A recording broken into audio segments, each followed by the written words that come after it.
Good morning to all. നമ്മൾ ഇന്ന് ഈ വീഡിയോയിൽ ഡിസ്കസ് ചെയ്യുന്നത് +1 ഫിസിക്സ് ടെക്സ്റ്റ് ബുക്കിലെ വേവ്സ് എന്ന ചാപ്റ്ററിലെ ചില ടോപ്പിക്കുകളാണ്.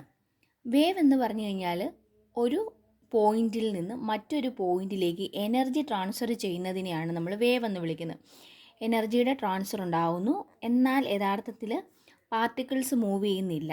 പാർട്ടിക്കിൾ മൂവ് ചെയ്യാതെ എനർജിയുടെ ട്രാൻസ്ഫർ ഉണ്ടാവുന്നതിനെയാണ് നമ്മൾ വേവ് എന്ന് വിളിക്കുന്നത്. ആ വേവിനെ തന്നെ നമുക്ക് മൂന്നായിട്ട് ഡിവൈഡ് ചെയ്യാൻ പറ്റും. ഒന്നാമത്തെ മെക്കാനിക്കൽ വേവ്, രണ്ടാമത്തെ ഇലക്ട്രോ മാഗ്നറ്റിക് വേവ്, മൂന്നാമത്തത് മാറ്റർ വേവ്. അങ്ങനെ നമുക്ക് മൂന്നായിട്ട് ഡിവൈഡ് ചെയ്യാൻ പറ്റും. മെക്കാനിക്കൽ വേവ് എന്ന് പറഞ്ഞു കഴിഞ്ഞാൽ പ്രൊപ്പഗേറ്റ് ചെയ്യാനായിട്ട് മീഡിയം ആവശ്യമാണെങ്കിൽ അതിന് നമ്മൾ മെക്കാനിക്കൽ വേവ് എന്ന് വിളിക്കും. സൗണ്ട് വേവ്, ഇപ്പോൾ ഒരു സ്ട്രെച്ച് ചെയ്തിരിക്കുന്ന ഒരു സ്പ്രിങ്ങിലുണ്ടാവുന്ന വേവ്, അതൊക്കെ മെക്കാനിക്കൽ വേവിന് എക്സാമ്പിളാണ്. അതിലൊരു വെള്ളത്തിലൊരു കല്ലെടുത്തിട്ട് കഴിയുമ്പം ആ വെള്ളത്തിനകത്തുണ്ടാകുന്ന വേവ്സ്, അതൊക്കെ മെക്കാനിക്കൽ വേവിന് എക്സാമ്പിളാണ്.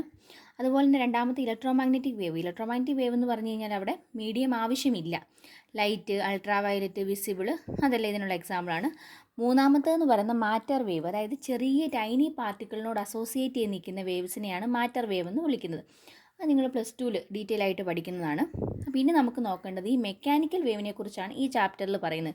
അതായത് മീഡിയം ആവശ്യമായിട്ടുള്ള വേവ്സിനെയാണ് നമ്മൾ എന്തെന്ന് പറയുന്നത്, മെക്കാനിക്കൽ വേവ് എന്ന് വിളിക്കുന്നത്.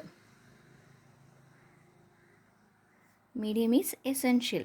അങ്ങനെയാണെങ്കിൽ അങ്ങനെയുള്ള വേവിനെ നമുക്ക് മെക്കാനിക്കൽ വേവ് എന്ന് പറയാം. ആ മെക്കാനിക്കൽ വേവിനെ വീണ്ടും രണ്ടായിട്ട് തിരിക്കുന്നുണ്ട്. ലോഞ്ചിറ്റ്യൂഡിനൽ വേവ്സും ട്രാൻസ്വേഴ്സ് വേവും. ലോഞ്ചിറ്റ്യൂഡിനൽ വേവ് എന്ന് പറഞ്ഞാൽ ഒരു വേവ് ഇപ്പോൾ ഇങ്ങോട്ട് പ്രൊപ്പഗേറ്റ് ചെയ്യുവാണെന്ന് വിചാരിക്കുക. അവിടുത്തെ പാർട്ടിക്കിൾ, മീഡിയത്തിലെ പാർട്ടിക്കിൾ ഇതിന് പാരലായിട്ട് ഇങ്ങനെ ഇപ്പോൾ ഇവിടെ ഒരു പാർട്ടിക്കിൾ ഇരിപ്പുണ്ട്, ആ പാർട്ടിക്കിൾ ഇങ്ങനെയാണ് വൈബ്രേറ്റ് ചെയ്യുന്നതെന്ന് കരുതുക. അതായത് പ്രൊപ്പഗേറ്റ് ചെയ്യുന്ന അതേ ഡയറക്ഷന് പാരലായിട്ട് വൈബ്രേറ്റ് ചെയ്യുവാണെങ്കിൽ അത്തരം വേവിനെയാണ് ലോഞ്ചിറ്റ്യൂഡിനൽ വേവ് എന്ന് പറയുന്നത്. അതിനുള്ള എക്സാമ്പിളാണ് സൗണ്ട് വേവ്സ് ഒക്കെ, അതിന് എക്സാമ്പിളാണ്.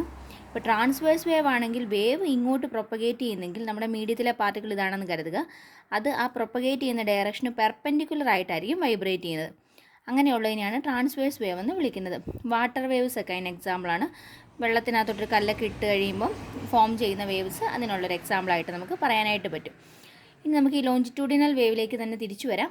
അപ്പോൾ ഇവിടുത്തെ കേസ് നോക്കിക്കേ, ഇത് പാരലായിട്ട് വൈബ്രേറ്റ് ചെയ്യുമെന്ന് പറഞ്ഞു. അങ്ങനെ വൈബ്രേറ്റ് ചെയ്യുന്നതിൻ്റെ ഫലമായിട്ട് പാർട്ടിക്കിൾസ് ഒരു ഏരിയയിൽ ഇപ്പോൾ അകന്നകന്നിരിക്കുന്നു. അടുത്തൊരു ഏരിയ വരുമ്പോൾ ഭയങ്കരമായിട്ട് അടുത്തടുത്തടുത്തിരിക്കുന്നു, വീണ്ടും അകന്നകന്ന് പോകുന്നു, വീണ്ടും അടുത്തടുത്തടുത്തിരിക്കുന്നു. ഇങ്ങനെയായിരിക്കും അതിൻ്റെ ഒരു അറേഞ്ച്മെൻറ്റ്സ് വരുന്നത്. അപ്പം ഇതിനകത്ത് ഈ അകന്നിരിക്കുന്ന ഭാഗത്തിനെ വിളിക്കുന്ന പേരാണ് റെയർ ഫാക്ഷൻ എന്ന് പറയും. അടുത്തിരിക്കുന്ന ഭാഗത്തിനെ വിളിക്കുന്ന പേരാണ്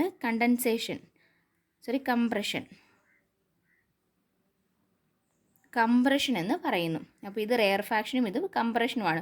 ഒരു റെയർ ഫാക്ഷനും ഒരു കംപ്രഷനും കൂടി ചേരുന്നതിനെയാണ് നമ്മൾ വൺ വേവ് എന്ന് വിളിക്കുന്നത്, ഒരു വേവ്.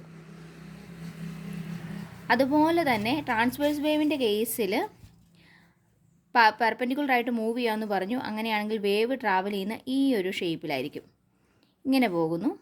ഇതിനകത്ത് ഈ പോർഷനെ വിളിക്കുന്ന പേരാണ് ക്രസ്റ്റ്. അതുപോലെ തന്നെ ഇതിനെ വിളിക്കുന്ന പേരാണ് ട്രഫ്.